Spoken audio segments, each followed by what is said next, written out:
उस सहन के चक्कर लगाते पढ़ाई करते करते वो एक जगह पे दरमियान में आके रुक गया और वो काले शाह आमिल बोला, ये है वो जगह जहां पे खजाना दफन है।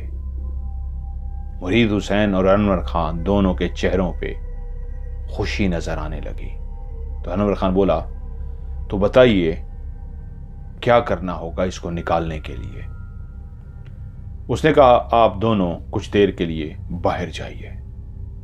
अनवर खान और मुरीद हुसैन बाहर आ गए और वो अंदर क्या पढ़ता रहा किसी को कुछ मालूम नहीं। तकरीबन कोई आधा घंटा वो अंदर मौजूद रहा और वो दोनों बाहर खड़े रहे। आधे घंटे के बाद वो बाहर आया और कहा, आइए मेरे साथ। वो लोग चलते हुए गाड़ी के अंदर आके बैठ गए और गाड़ी डेरे पे पहुंच गई। अनवर खान ने मुरीद हुसैन को कह दिया था कि इन दिनों में मेरे यार दोस्त जरा डेरे पे कम आए, कोई आए तो उनको कह देना कि सरदार साहब नहीं हैं।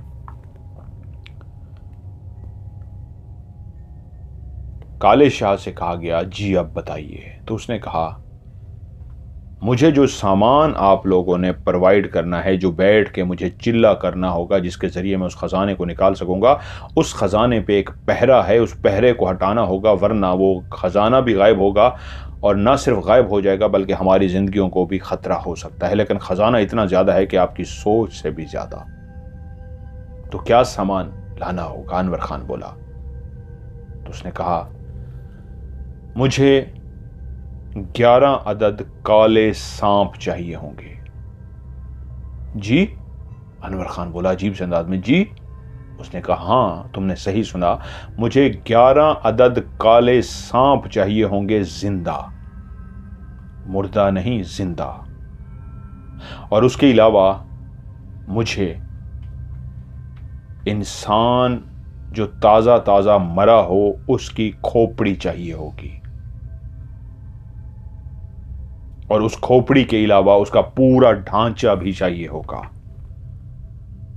लेकिन याद रखना है, खोपड़ी किसी और इंसान की होगी, ढांचा किसी और इंसान का होगा, और उसको मरे हुए ज्यादा अरसा नहा हुआ हो। तो अनवर खान बोला, जी क्या ये कब्र से निकालना होगा? उसने कहा, नहीं, ये तुम्हें किसी भी अस्पताल से मिल जाएगा। उसने कहा, ठीक है, बंदोबस्त हो जाएगा। बस?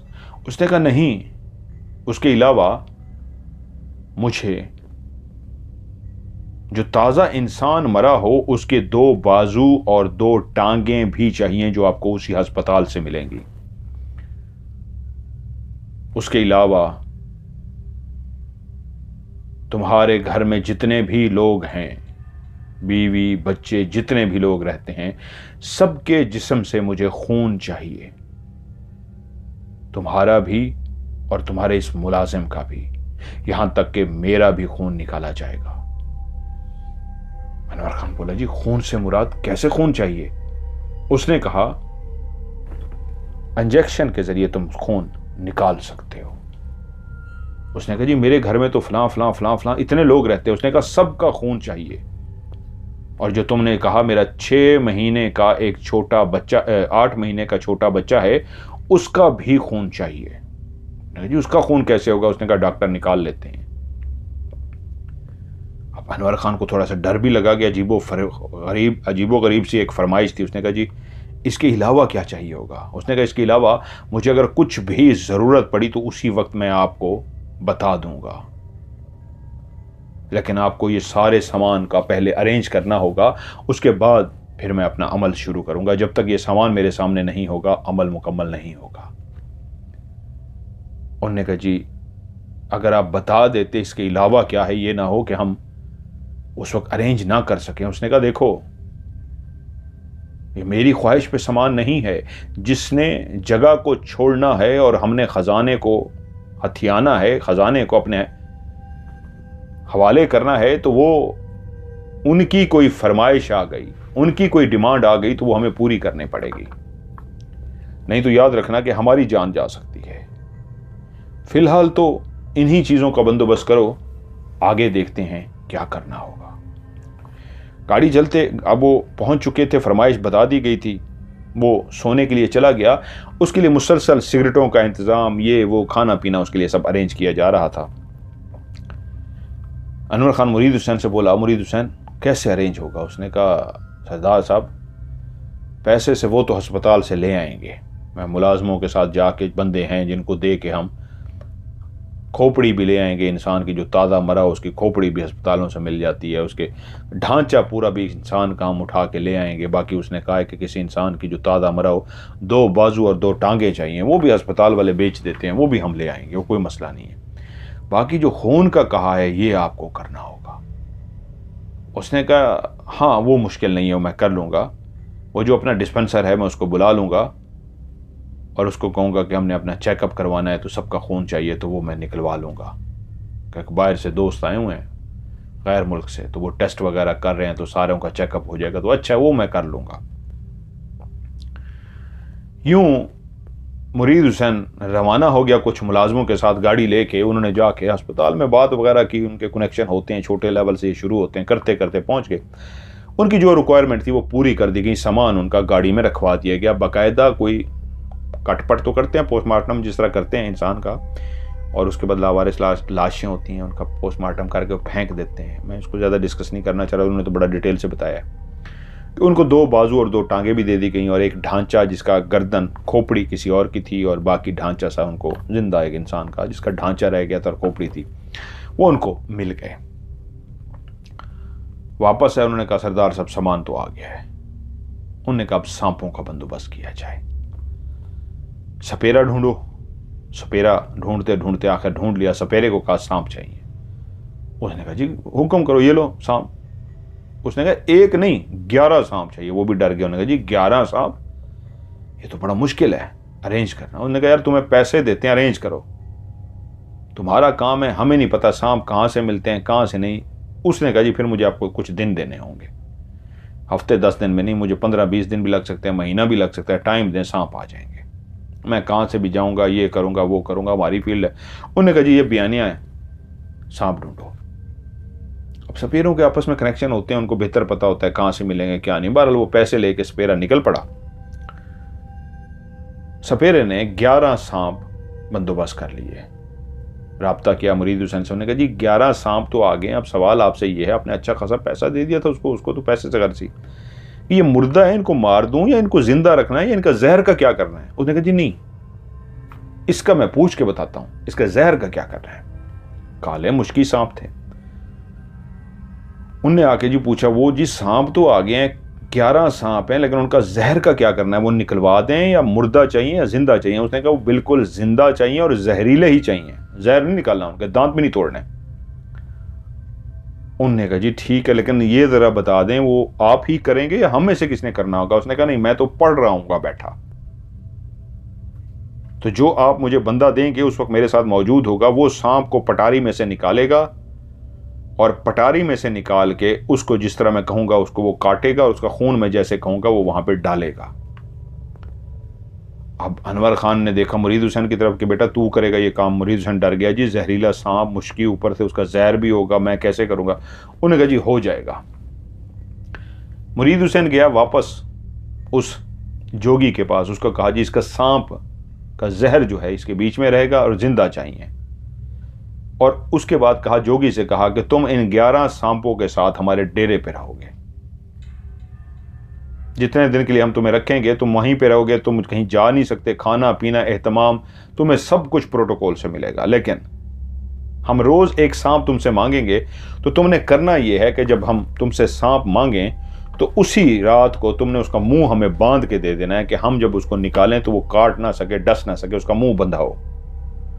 क्योंकि उस जोगी ने कहा ज्यादा देर के लिए मुंह बांधोगे तो मर जाएगा। उसने कहा नहीं, इस अंदाज में मुंह बांध के देना कि वो मरे ना, 2-3 घंटे निकाल जाए। उसने कहा ठीक है। वो जोगी को 11 सांपों समेत लेके अपने डेरे पे आ गए। एक जगह पे उसका एहतमाम कर दिया गया कि इनको खिलाओ पिलाओ रखो, जोगियों का काम होता है। वो जी उनको खिलाता पिलाता, उनका ख्याल रखता। अब सारे बंदोबस्त हो चुके थे। उसने ज़ाफ़रान मंगवाया, कुछ और मंगवाई, लुबान मंगवाया, इस तरह की काफ़ी चीज़ें जो उसने चिल्ले में पढ़नी थी वो मंगवा ली। मट्टी का तेल मंगवाया और यूं उसने कहा जी चांद की फलां तारीख से ये मैं अमल शुरू कर दूंगा, आपका एक मुलाजिम मेरे साथ होगा और जब अनवर खान की जरूरत होगी वो भी अंदर आएगा। अब तय ये हुआ कि अनवर खान उस घर के बाहर मौजूद रहेगा, मुरीद हुसैन अंदर होगा और वो काले शाह भी अंदर होगा। अनवर खान इसलिए बाहर होगा कि अगर कोई बाहर से बंदा आ भी गया तो उसको संभाल सके, कि मेरे इधर फैमिली आए हुए हैं, मेरे मेहमान आए हुए हैं, इसलिए मैं बाहर लेटा हूं। अब जब सरदार बाहर लेटा होता है तो फिर गांव का कोई लोग करीब भी नहीं आते। अंदर सामान पहुंचा दिया गया, जो चिल्ले का सामान था। अब सर्दियां शुरू थीं, तो उस सहन के बाद 2 कमरे थे। एक कमरे को सेट कर दिया गया कि इसके अंदर सामान होगा। एक जगह सहन का बिल्कुल जो दरमियान था उसके अंदर उसने दायरा लगा दिया कि इस जगह के अंदर मैं बैठूंगा और इस जगह के अंदर इस गोल दायरे में लकड़ियां डाल दो। इस गोल दायरे में इस अंदाज में लकड़ियां डालो कि मैं इनके बीच में बैठ के पढ़ूंगा, और जब मैं बैठ जाऊंगा तो मैं कहूंगा इसको आग लगा देना, तो इर्द गिर्द आग जलती रहे। मेरे सामने एक चूल्हा रखा होगा, उस चूल्हे के अंदर आग जल रही होगी, मैं कुछ पढ़ता जाऊंगा और उसके अंदर फेंकता जाऊंगा, पढ़ता जाऊंगा उसके अंदर फेंकता जाऊंगा।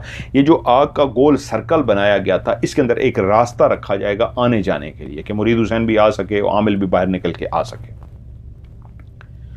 अब काफ़ी सूखी हुई लकड़ियां जो थी, सामान तो मंगवा चुका था, वो सारी लकड़ियां एक बड़े सर्कल के अंदर उधर डाल दी गई और आमिल उसके अंदर बैठ गया।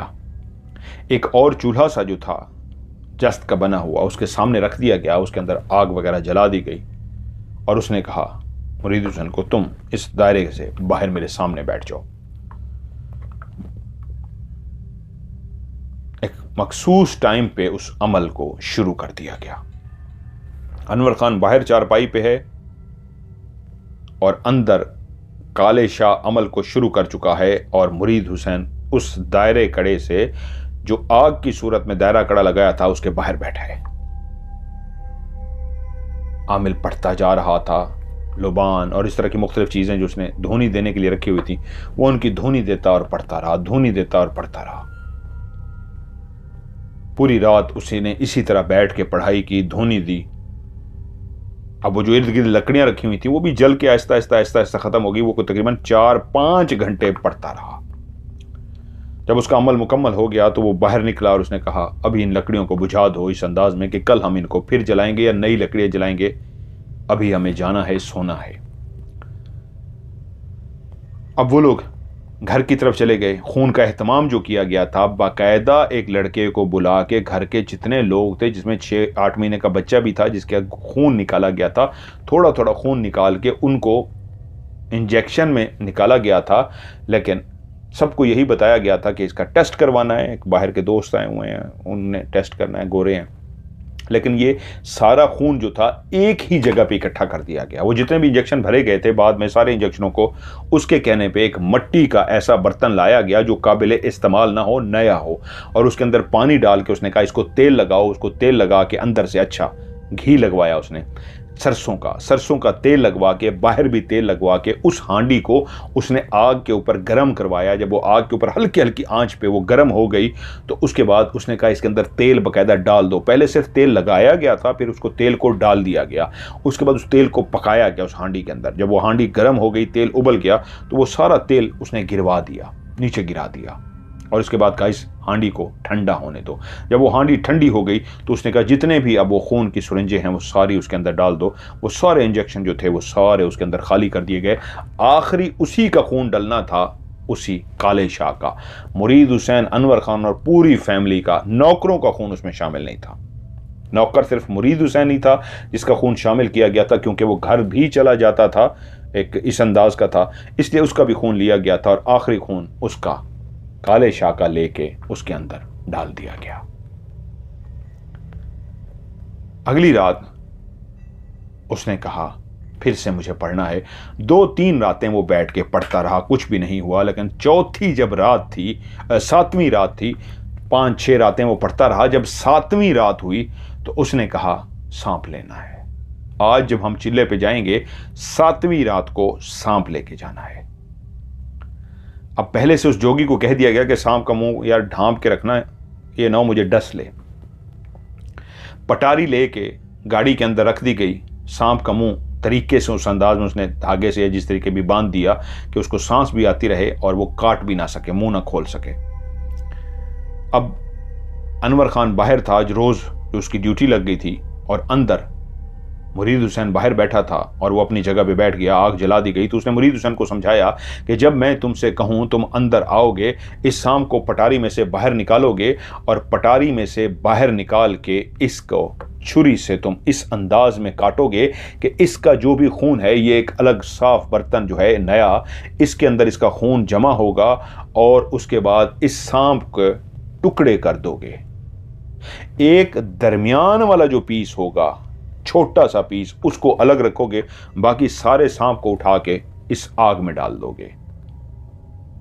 छोटा सा जो पीस है, एक लोहे की सीख रखी हुई थी, उसके अंदर सीख परोगे और सीख परो के उसको आग के ऊपर रख दोगे। बकिया सांप जिसका खून निकाल लिया गया वो आग के अंदर फेंक दिया जाएगा, एक पीस उसका सीख के अंदर परो के उसको पकाया जाएगा और इसी सांप का जो खून है, इसमें से थोड़ा सा खून वो जो आमिल बैठा हुआ है वो उसको उंगली टच करेगा, अपनी जुबान पे लगाएगा और उसके बाद तुमसे कहेगा कि इस खून को भी आग के अंदर डाल दो। मुरीद हुसैन के लिए भी एक बड़ा मुश्किल काम था, इतना आसान तो नहीं था, लेकिन उसके सामने बैठ गया और यूं अमल शुरू हुआ। वो पढ़ता रहा। आज उसकी आंखें अजीब सी थीं, उसको डर लग रहा था। अभी तक उसको मुरीद हुसैन को डर नहीं लगा था, लेकिन आज 7वीं रात जैसे ही अमल शुरू हुआ तो मुरीद हुसैन को महसूस हुआ कि जो सामने वाला कमरा है उसमें तेजी से कोई गुजरा है, लेकिन उसको यह लग रहा था पता नहीं मेरा वहम है, खौफ की वजह से है या वाकई कोई गुजरा है, कुछ हुआ जरूर है। वो पढ़ता रहा आमिल। आग उसी तरह उसके इर्द गिर्द जली हुई थी। अभी तक मुरीद हुसैन उस आग के अंदर नहीं गया था और आज उसने उसको इशारे से बुला लिया, जैसा समझाया गया था उसने वैसे करना था।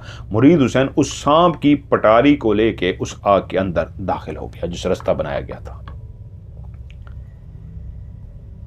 और उसी तरह उसने पटारी को खोला तो एक सांप जो जिंदा सांप था, उसका मुंह बंधा हुआ था। उसने उस सांप को निकाला, उसको इस अंदाज में हाथ में पकड़ा कि खून इधर उधर भी ना गिरे, उसको डस भी ना ले और कहीं गलती से इस अंदाज में उसका हाथ ना पकड़ा जाए कि जो बंधा हुआ है खुल जाए और उसको डस ले। उसके हाथ कांप रहे थे। इंसान है, सांप का खौफ है, डर होता है।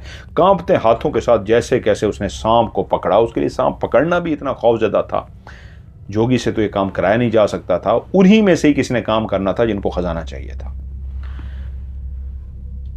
कांपते हाथों के साथ उसने सांप को बाहर निकाला और पकड़ के जैसे फोल्ड कर लेते हैं ऐसे फोल्ड कर लिया, ताकि अंदर छुरी फंसा के मैं इस अंदाज में ऊपर की तरफ काटूं।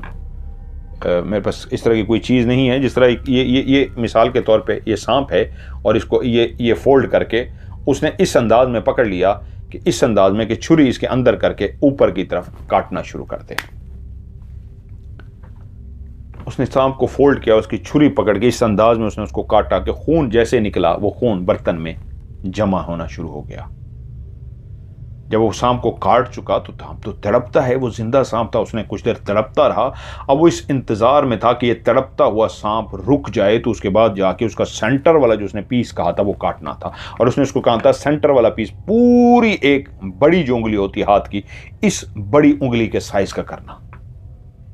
और बाकायदा उसने हाथ देखा मुरीद हुसैन का कि अपना हाथ दिखाओ, आगे किया और कहता ये वाली तुम्हारी उंगली, ये साइज ठीक है, इस साइज का नाप के काटना है तुमने। अब सांप कुछ देर तड़पता रहा, आखिर ठंडा हो गया और उसके बाद उसका वो पीस जो बिल्कुल सेंटर का था उसने अपने हाथ के अंदाजे से एक जगह पहले काट ली और दूसरे को यहां रख के बिल्कुल उंगली के बराबर एक पीस काट लिया। वो धुनी देता था, उसके अंदर कुछ पढ़ता था, फूंकता था, पढ़ता था, फूंकता था। उसने इशारा किया और उस सांप को उसने पकड़ लिया और उसने कहा था जब मैं हाथ नीचे करूं इसको फेंक देना। वो पढ़ता रहा, हाथ उसका ऊपर रहा। पढ़ते पढ़ते पढ़ते जब वो पढ़ चुका तो उसने इशारा किया, उसने सांप उसी आग के अंदर फेंक दिया। और जैसे ही फेंका उसके पास मट्टी का तेल भी पड़ा हुआ था जो वो पता नहीं पढ़ चुका था या नहीं पढ़ चुका था, ये नहीं पता था। उसने थोड़ा सा वो भी ऊपर डाल दिया तो एकदम से सांप को आग लग गई।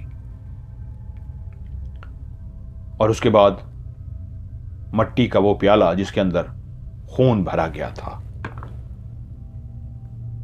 उसने उसको इशारा किया कि इसको हाथ में उठा लो। वो बोल नहीं रहा था।